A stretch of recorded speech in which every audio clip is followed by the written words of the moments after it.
गाय हमारी माता है तो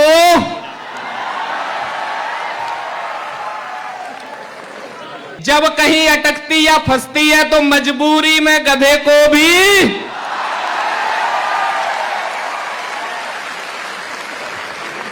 आजकल प्राइमरी स्कूलों की क्या हालत है कि एक बच्चा स्कूल गया तो गुरुजी ने उससे पूछा, ये बताओ 1 किलो रुई और 1 किलो लोहे में कौन चीज भारी है? शाबाश।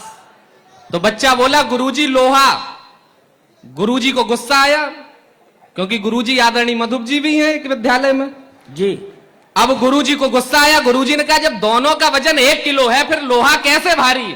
बच्चे की बात सुनना और तालियां भेजना इन तक। इन्होंने कहा कि ये बता। गुरुजी बोले कि जब दोनों 1 किलो हैं फिर लोहा कैसे भारी? बच्चा बोला, गुरुजी लोहा मुझे दो, रुई आप लो और हम दोनों एक दूसरे के सर में मारे तो पता चल जाएगा क्या भारी। अच्छा, ऐसी स्थितियां हैं कि एक बच्चा 2-3 दिन स्कूल नहीं आया तो गुरुजी ने पूछा, क्या बात 2-3 दिन स्कूल क्यों नहीं आए? बच्चा बोला, गुरुजी पिताजी खत्म हो गए थे। तो गुरुजी ने कहा, चलो कोई बात नहीं, हो सकता। उसके बाद वो 1 हफ्ते फिर नहीं आया। गुरुजी ने कहा, अब क्या हुआ? कि गुरुजी पिताजी खत्म हो गए। तो गुरुजी को गुस्सा आया, बोले, तेरे कितने पिताजी हैं? बच्चा बोला, गुरुजी मेरी छोड़ो आपके 5 पिताजी हैं। अब गुरुजी को बहुत गुस्सा आया तो गुरुजी ने कहा, अगर आज तू नहीं बता पाया तो पूरे दिन तुझे क्लास के बाहर मुर्गा बनाऊंगा। अब बच्चे की जवाब सुनना, अगर आप तक पहुंच जाए तो बताना। गुरुजी बोले, बता। बच्चा बोला, सुनो गुरुजी, पहले परम पिता परमात्मा आपके पिताजी हैं या नहीं? गुरुजी बोले, हैं। बोले, दूसरे? कि दूसरे आपके अपने पिताजी। बोले, चलो ठीक, 2 हो गए। तीसरे?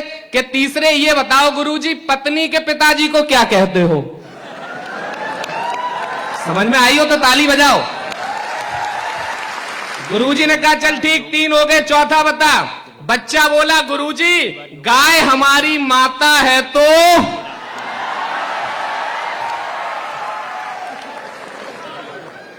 और चौथे वाले का तो ज्यादा ही आतंक है इस समय। गुरुजी ने कहा, चल ठीक, 4 हो गए, 5वां बता। 5वें जवाब पे गुरुजी बेहोश। आप तक पहुंच जाए तो जो ताली अब तक नहीं बजी, नीचे वालों पे ही सब जोर है, ऊपर वालों तुम भी बजाना। जिनकी अब तक न बजी हो सब बजाना। गुरुजी बोले, चल ठीक, 4 हो गए, 5वां बता। बच्चा बोला, गुरुजी जब कहीं अटकती या फंसती है तो मजबूरी में गधे को भी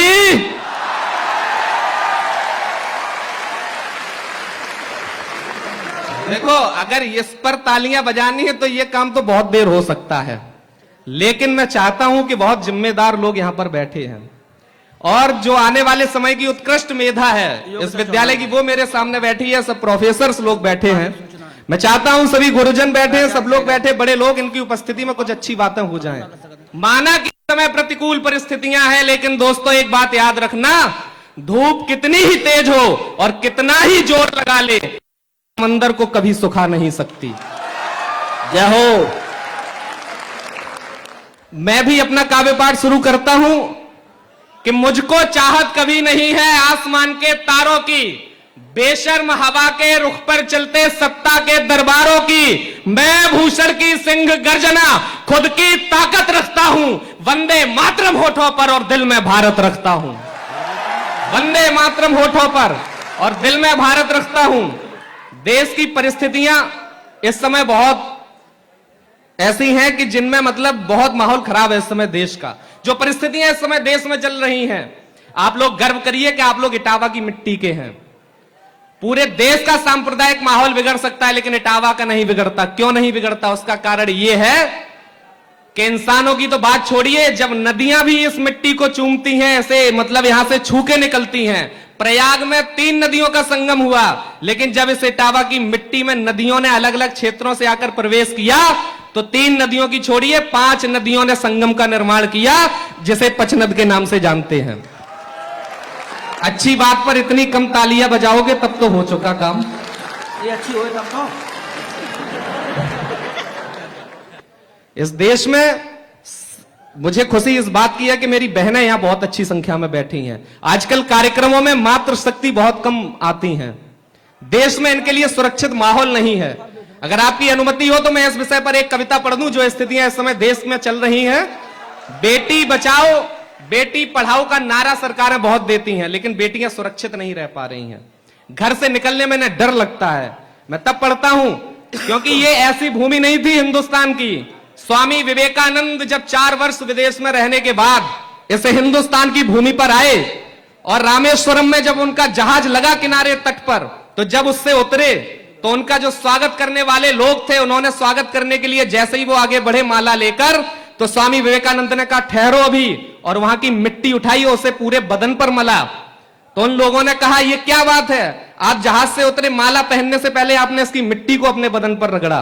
तो उन्होंने कहा दोस्तों, मैं जिस भूमि से होकर आया हूं वो सारी भोग भूमियां हैं। ये मिट्टी, इससे मैं अपने तन को शुद्ध कर रहा हूं, पवित्र कर रहा हूं। ऐसी ये मिट्टी है हिंदुस्तान की। मैं तब पढ़ना चाहता हूं कि बेचैन धरा हर एक दिशा, मासूम चीख से भरी हुई, सपने लहू लुहान हुए, सारे ही स्वप्न सजैया के, नुचे पंख मसली काया आंगन की सौन चिरैया के।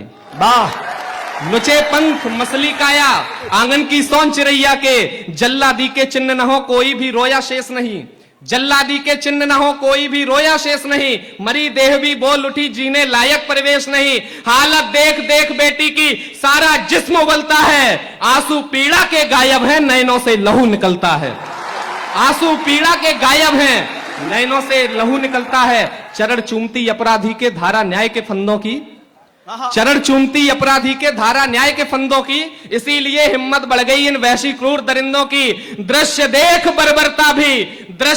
बर्बरता भी खुद की सीमाएं आंकती है, हे राम बोलकर लंका में रावण की देह कांपती है। वाह, हे राम बोलकर लंका में रावण की देह कांपती है। खूनी वातावरण में कैसे आस न्याय की जग पाए। इस हिंदुस्तान की राजनीति ने भी ऐसा चेहरा दिखाया कि जब लोग जाति और धर्म बेटियों में देखने लगे, ये देखकर जाने लगी हैं सत्ताएं उनके दरवाजे पर। अनुष्का का कांड हुआ था, आदरणीय मंत्री जी तो गए थे वहां पर, मैं भी गया था, और कोई पहुंचा भी नहीं था उसके दरवाजे पर। तब उन लोगों से कहना चाहता हूं कि दृश्य देख बर्बरता भी खुद की सीमाएं आंकती है, हे राम बोलकर लंका में रावण की देह कांपती है। खूनी वातावरण में कैसे आस न्याय की जग पाए, सालों तक तारीख मिले गर्दन तक फंदा ना जाए, सालों तक तारीख मिले गर्दन तक फंदा ना जाए। सिर्फ टीआरपी पर चर्चा है टीवी में अखबारों में, कई मुखौटे लगे हुए हैं नए नए फनकारों में, राजनीति भी मुजला करती है वोटों की मंडी में, कोई अंतर शेष नहीं है अर्जुन और शिखंडी में। जय हो, कोई अंतर शेष नहीं है अर्जुन और शिखंडी में। अंतिम पंक्ति पढ़ता हूं कि इसलिए निवेदन करता हूं भारत के चौकीदारों से, इसलिए निवेदन करता हूं भारत के चौकीदारों से, न्याय व्यवस्था जिन हाथों में उन सारे दरबारों से, कड़े फैसलों से दुनिया में अग्रिम हिंदुस्तान करो, इतिहासों का दर्पण देखो तब भविष्य निर्माण करो। कोई खिलजी बहन बेटियों को अब ताक नहीं पाए, ले मुस्कान कुटिल होठों में घर में झांक नहीं पाए। एक इनकी तरफ से चेतावनी आप लोगों तक पहुंचाना चाहता हूं, अगर हम मौन रहे तो ऐसा ना हो कि इतिहास अपने आप को दोहरा दे और वो इतिहास की घटना याद आ जाए तो अब हाथ खोलना अपने के। इसलिए निवेदन करता हूं भारत के चौकीदारों से, न्याय व्यवस्था जिन हाथों में उन सारे दरबारों से, कड़े फैसलों से दुनिया में अग्रिम हिंदुस्तान करो, इतिहासों का दर्पण देखो तब भविष्य निर्माण करो। ऐसा ना हो, इतिहासों का दर्पण देखो तब भविष्य निर्माण करो। कोई खिलजी बहन बेटियों को अब ताक नहीं पाए, ले मुस्कान कुटिल होठों पर घर में झांक नहीं पाए, वरना ऐसा ना हो हम सिर धुनकर रह जाएं खड़े और पद्मिनी सखियों संग जौहर ज्वाला में कूद पड़े। जय हो, और पद्मिनी सखियों संग जौहर ज्वाला में कूद पड़े। और पद्मिनी सखियों संग जौहर, कैसा देश था, कैसा देश बना दिया इस देश ने। इन बहनों के सम्मान के लिए क्या नहीं किया। कुछ घटनाएं आपके बीच रखता हूं और चाहता हूं कि उन्होंने दोहराइए आप कि नवरात्रों में चरण पखारे 9 दिन जिसको पूजा है, वाह। नवरात्रों में चरण पखारे, मंच का आशीष में चाहता हूं, नवरात्रों में चरण पखारे 9 दिन जिसको पूजा है, शक्ति स्वरूपा देवी माने धर्म न कोई दीज दूजा है, उसका ना अपमान सहा इतिहास निशानी कहते हैं, कुरुक्षेत्र और लंका दोनों अमर कहानी कहते हैं, सिया हरण के बदले लंका को गारत करने वालों, पंचाली के चीर हरण पर महाभारत करने वालों, पंचाली के चीर हरण पर महाभारत करने वालों, 100 गाली पर शिशुपाल का शीश काट देने वालों, अरिमुंडों से समर भूमि में धरा पाट देने वालों, दुशासन की छाती के अब 2 टुकड़े हो लेने दो, पंचाली को उसके खून से बालों को धो लेने दो। जय हो।